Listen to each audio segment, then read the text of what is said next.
All right, let's jump right into this deep dive.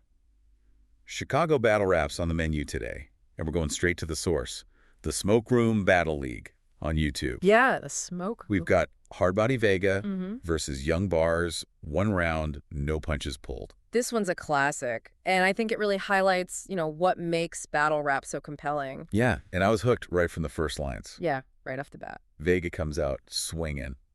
I only showed up for my stimulus, nigga, so allow me to play my trump card. Oh, right. He's not holding back. I mean, it's aggressive, but there's this, playful energy there, too. Totally, and I think that's part of what makes him such a skilled battler. He's got this way of delivering these really hard-hitting lines, but with a smirk, like he's in on the joke, you know what I mean? Yeah, absolutely. So what's he doing there? What's the strategy behind it opening like that? I think he's doing a couple of things. First, he's immediately grabbing the audience's attention. He's tapping into the political climate using the name Trump. That's going to get a reaction, right? Whether people love it or hate it, they're going to be paying attention. And it's funny, too. Right. But he's also kind of setting the tone for his whole approach. He's going to be the aggressor in this battle, but he's going to do it with a sense of humor. It's like he's saying, I'm here to battle, but I'm also here to entertain. Yeah. So he's not taking himself too seriously, but he's also not backing down. So is that a standard move in battle rap? To go after your opponent's credibility right out of the gate? Absolutely. I mean, it's almost like a rule. You got to establish yourself, put your opponent in their place.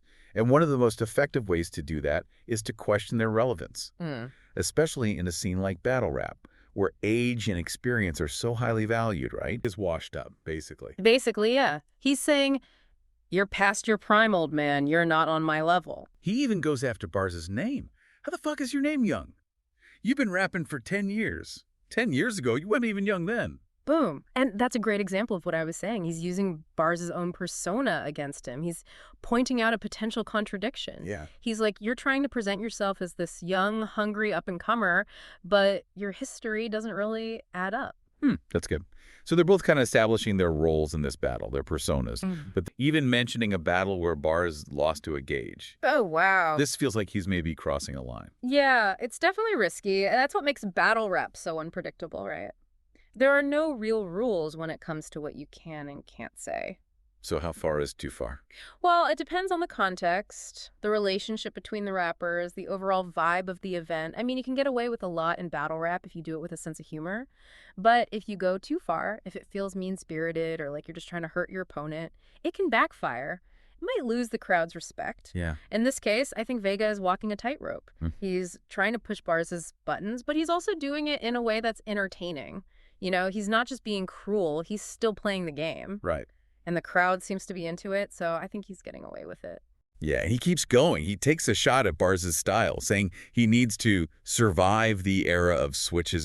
Is this a dig at his age again? It could be, but I think it's more than that. He's attacking Barz's street cred, suggesting that he's not keeping up with the times, that he's stuck in the past. You're right. It's like he's saying Barz is outdated. Exactly, and that's a really effective way to undermine your opponent in battle rap, because it's not just about rhyming, it's about being authentic, representing where you come from. Right, and if you're not keeping it real, you're going to get called out. Exactly, and Vega's playing on that. He's saying, you're not as real as you think you are.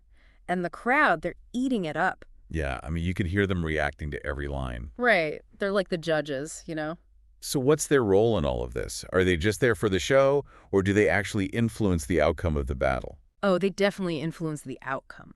Their energy, their reactions, it all feeds back into the performance. It's like a feedback loop. The more the crowd gets hyped, the more the rappers feed off that energy. And the rapper who can really control the crowd, who can get them on their side, that's usually the rapper who wins the battle. Okay, so it's more than just spitting rhymes. It's a whole performance. Exactly. It's about stage presence, charisma, crowd control. It's about creating a moment, a connection with the audience. And they both seem to be doing that pretty well. Vega and Barz both, they really play up their street cred. Yeah, that's a big part of battle rap, right? Establishing your authenticity, your credibility. You got to show the crowd that you're not just talking the talk, you're walking the walk. Vega talks about getting flea for a video, then having to shoot a nigger right after. Whoa. While Barz claims, I'm the nigga with the backpack on the mat that full exotic shit looked like I bought a crate from Baghdad. Yeah. Yeah, some serious imagery there. So how much of this is real? I mean, are we supposed to believe that these guys are actually out there doing these things? Or is it all just part of the show? Well, that's the eternal question with battle rap, right? And there's no easy answer. I mean, there's no doubt that some rappers draw heavily on their personal Yeah. experiences, their lived realities. Yeah. But there's also a performative aspect to it. Yeah. There's this pressure to create a persona, a character that's both believable and entertaining. So the lines get blurred. Exactly. Right. And that's part of what makes it so fascinating. It's this blend of reality and fiction. You never quite know what's real and what's not.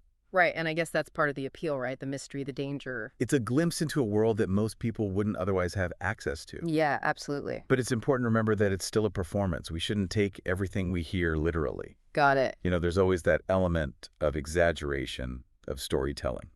All right, well, Vega ends his round with a pretty powerful statement. He does. Pity the fool who thought I came to lose to you. I went against Bullet and won, and I got the star on my body for proof.